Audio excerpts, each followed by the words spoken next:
Nyuwun, Assalamualaikum warahmatullahi wabarakatuh. Om Swastiastu, Namo Buddhaya, Shalom. Salam kebajikan, Bagyo Yuwono, Rahayu, Rahayu, Rahayu.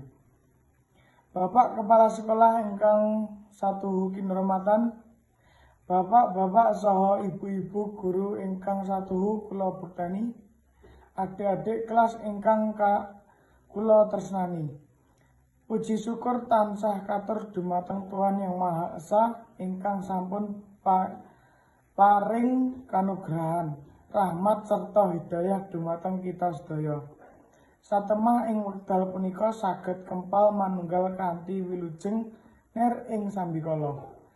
Kadang kula kelas 7 ngantos kelas 9 ingkang kula tresnani, sekedhap malih kula sekanca kelas 9 badhe nilaraken pawiyatan SMP 1 Gandusari punika. Pramila mbok bilih sadangunipun kula sesrawungan kalian panjenengan sedaya wonten kalepatan saha tindak tanduk ingkang kirang ranani ing penggalih panjenengan sedaya. Kula sekanca nyuwun agunging pangapunten awrat sejatosipun kula pepisah nilaraken pawiyatan punika.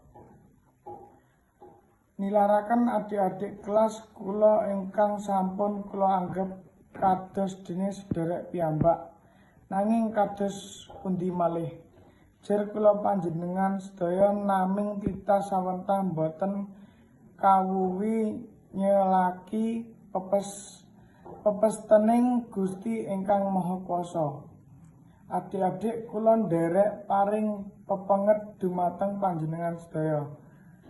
Sakmedal kula saking pawiyatan punika, pangajap kula adik-adik segodo dados siswa-siswi ingkang tansah mbangun mitutur dumateng bapak saha ibu guru lan dados murid ingkang pinter saha kreatif.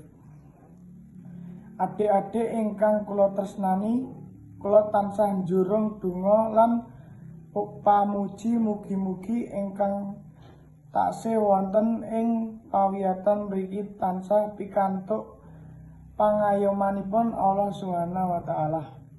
Semanten ugi kula nyuwun donga saha pangestu mugi-mugi kula sekanca saged nglajengaken wonten ing pawiyatan ingkang langkung inggil.